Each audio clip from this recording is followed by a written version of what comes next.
All right, my friends, so I just did the last video of my course, and I'll spend the next couple days cleaning it up, and it'll be ready to rock and roll here in just a few days. I'm looking forward to that. But this is the last video I did. It's just kind of a conclusion video, and I'm just going to share a part of it with you. And what I talked about is the 4 to 5 most important things when it comes to retirement planning, but we always start with number 1. And so I'm going to share with you what I hope you already know, what the number 1 most important thing in retirement planning is. And then I'm going to share with you the simplest equation to figure out if you are ready to retire. All right. The number 1 most important thing. Do you know what it is? Be honest. If you know what it is, give me a thumbs up right now. If you don't know what it is, give me a thumbs down. It's okay. It's okay. There's one thing that is most important more than anything. 5, 4, 3, 2, 1. Pablo, thumbs up or thumbs down? Expenses. The most important thing when it comes to retirement planning. How much do you need to live on? As my man Scooby-Doo sent me a link of a course that's coming down the pike from some academics, which look painful, to be perfectly honest.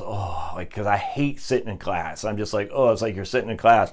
I was about to jump off a bridge, and now I know these guys, and I actually respect them dearly. It's too academic for me, but they didn't talk about expenses. And like financial planners, I don't get why they don't talk about expenses, because nothing else matters.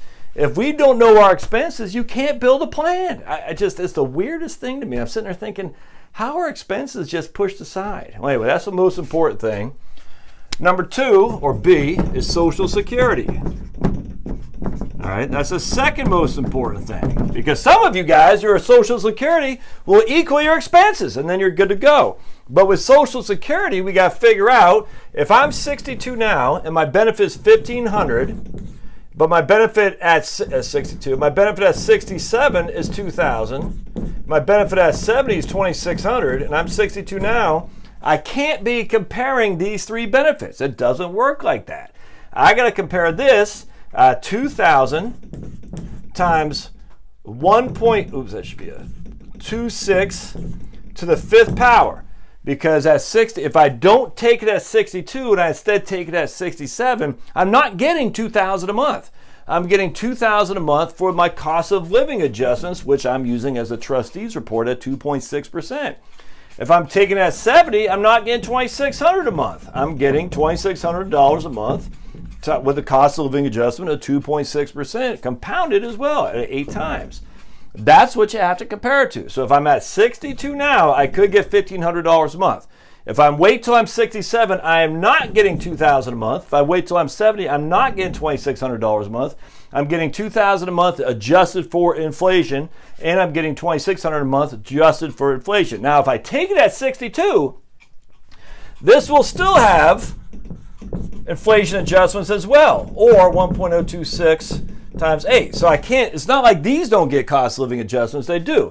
You just got to calculate by the time you're 67, how much will $1,500 at 2.6% a year compounded at the 5th power will be relative to what this will be. You got to calculate how much $2,600 a year, $1,500 a year times 2.6%, $1,500 a month times 2.6% a year, compounded 8 times how much that will be at 70, and compare them. So you got to know this stuff, and I'm not going to do that here. I've done tons of videos on that. You've got to understand how this works, please. All right, then you got to say liquid net worth. All right, and I use a simple 5% distribution rate. All right, just 5%, assuming you have just a regular portfolio, say 50-50 stocks. People say, but the 4% rule, Bill Bengen, the Trinity study of 4.4, Wade Pfau says 3.2. Yeah, I get all that, but all those assume your spending goes like this each and every year with inflation.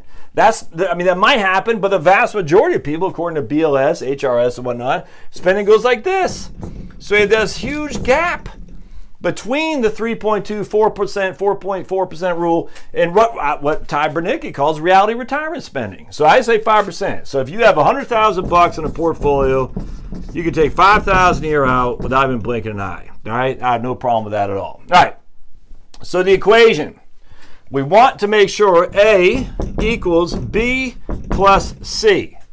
A's are expenses. We want to make sure it equals B plus C. I'm not talking taxes here. I don't think taxes are going to be a big issue for many of us. Now, if A is greater than B plus C, then we need to throw a part D in here, and D would be reverse mortgage. All right, so you can throw a part D. All right, does that make sense? Now, if A is less than B plus C, you don't need to do a reverse mortgage, and you have excess money, which is good. This is the simplest equation right there. A should equal B plus C. Again, if you want to put taxes in there, then you add it to expenses, because taxes are part of expenses. If A is equal to B plus C, you're good to go. If A is greater than B plus C, I would throw a part D in there. If A is less than B plus C, you are freaking golden. Spend more. That's it. The simplest retirement equation there is. All right, we'll see you next time.